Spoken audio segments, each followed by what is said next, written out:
नमस्कार, 4 पीएम में आप सभी का स्वागत है। मैं हूं आपके साथ अब्दुल करीम। 2024 में होने वाले लोकसभा चुनाव में अगर किसी की चर्चा सबसे ज्यादा है तो वो है बसपा सुप्रीमो मायावती। हर रोज आपको हम मायावती से जुड़ी कोई न कोई खबरें बताते हैं। तरह तरह की खबरें सामने आती रहती है मायावती को लेकर, क्योंकि मायावती अभी किसी गठबंधन का हिस्सा नहीं है। वो फिलहाल अभी अकेले ही चुनावी मैदान में है, लेकिन सभी दोनों गठबंधन चाहते हैं कि मायावती उनके साथ आकर चुनाव लड़ें। लेकिन मायावती अभी किसी को भाव बिल्कुल भी नहीं दे रही है। विपक्ष के इंडिया गठबंधन में बहुजन समाज पार्टी शामिल होगी या नहीं होगी, अभी कुछ भी कंफर्म नहीं है। हालांकि बसपा को शामिल करने की डिमांड तेज होने लगी है, और यह डिमांड कोई और नहीं बल्कि इंडिया गठबंधन में शामिल तमाम दल कर रहे हैं, सपा आरएलडी को छोड़कर। पिछले दिनों दिल्ली में गठबंधन की बैठक में भी जब इस पर बात हुई तो सपा ने आपत्ति जताई थी। सपा ने यह कह दिया कि बसपा आएगी तो वह बाहर निकल जाएगी, और अब यूपी कांग्रेस से मांग उठी कि बसपा को भी शामिल किया जाए। जी हां, एक तरफ अखिलेश यादव कह रहे हैं कि अगर बसपा गठबंधन में शामिल होती है तो वो गठबंधन का हिस्सा नहीं होंगे। आरएलडी चीफ जयंत चौधरी ने भी यही बात कही जो अखिलेश यादव ने कही है। लेकिन वहीं यूपी कांग्रेस की यह मांग है कि मायावती को भी इंडिया गठबंधन में शामिल करना चाहिए।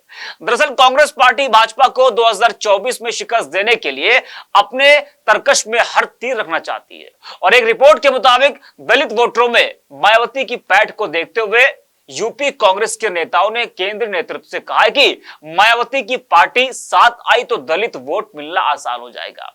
यानी कि कांग्रेस ये चाहती है कि मायावती उनके साथ आए ताकि जो दलित वोट है वो भी उनके साथ आ जाए।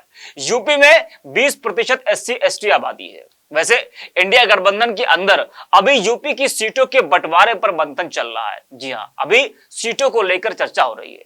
पिछले दिनों विपक्ष की बैठक के बाद मायावती ने सामने आकर कहा था कि भविष्य में देश में जनहित में कब किसको किसकी जरूरत पड़ जाए कहा नहीं जा सकता है। दरअसल मायावती को भी पता है कि भाजपा के जनाधार को देखते हुए बसपा के लिए बेहतर प्रदर्शन कर पाना चुनौती होगी।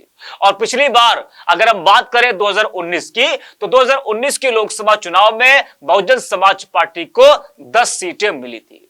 अपने दम पर शायद इस बार उतनी सीटें ना मिले, और ऐसे में बसपा भी चाहेगी कि वह गठबंधन में आकर अच्छा प्रदर्शन कर सके। लेकिन किस गठबंधन में मायावती जाएंगी, ये एक बड़ा सवाल है। इंडिया या फिर एनडीए या फिर अकेले। जी हां, 2019 के लोकसभा चुनाव में बसपा ने सपा और राष्ट्रीय लोकदल के साथ गठबंधन में चुनाव लड़ा था, और इसे करीब 40% वोट मिले थे। बसपा को करीब 20%, सपा को 19% और रालोद को 1.69% वोट मिले थे। और वहीं 2022 का विधानसभा चुनाव भी बसपा के लिए बेहद निराशाजनक था। जी हां, 2022 विधानसभा चुनाव बसपा के लिए अच्छा नहीं रहा।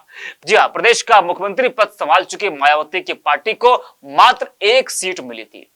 अब सोचिए कि जिसने प्रदेश पर राज किया हो, जो प्रदेश की मुख्यमंत्री रह चुकी हो, उसको मात्र 1 सीट मिलती है 2022 के विधानसभा चुनाव में। अब 2024 में मायावती का प्रदर्शन कैसा रहने वाला है और किसके साथ मिलकर मायावती चुनाव लड़ेंगी या अकेले ही, ये देखने वाली बात होगी।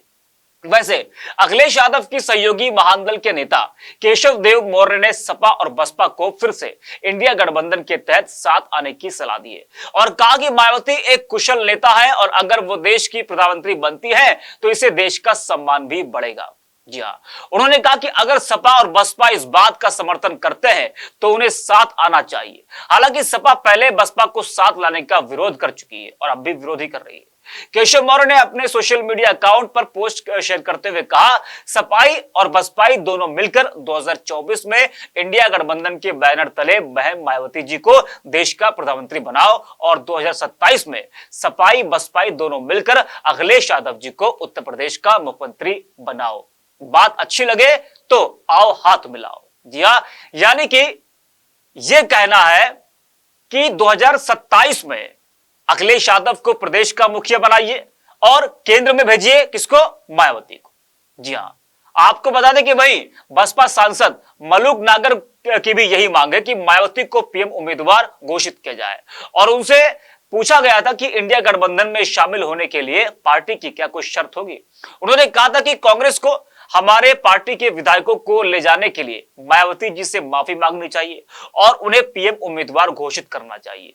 उन्होंने यह भी कहा कि अगर कांग्रेस दलित फेस चाहती है तो मायावती से बेहतर कोई पीएम उम्मीदवार नहीं मिल सकता है। नागर का कहना था कि उनकी पार्टी का यूपी में 13.5% वोट शेयर है और उनका सबसे बड़ा दावा यह है कि मायावती को पीएम फेस बनाया जाता है तो गठबंधन 60 से ज्यादा सीटें उत्तर प्रदेश में जीत सकता है। यानी कि मलूक नागर का यह कहना है कि अगर इंडिया गठबंधन मायावती को प्रधानमंत्री का उम्मीदवार बनाता है तो इंडिया गठबंधन देश के सबसे बड़े सूबे उत्तर प्रदेश में, जहां पर 80 लोकसभा सीटें हैं, उत्तर प्रदेश में गठबंधन 60 से अधिक सीटें निकाल सकता है अगर मायावती को प्रधानमंत्री उम्मीदवार विपक्षी गठबंधन बनाता है तो। लेकिन विपक्ष के लिए यह सोचना पड़ेगा। जी हां, विपक्ष को थोड़ा समय चाहिए कि अगर मान लीजिए मायावती विपक्षी गठबंधन में शामिल होती हैं तो क्या विपक्ष मायावती को प्रधानमंत्री का उम्मीदवार बनाएगा। ये तो खैर आने वाला जो वक्त है वही बताएगा। फिलहाल ऐसे तमाम वीडियोस को देखने के लिए आप बने रहिए 4PM के साथ।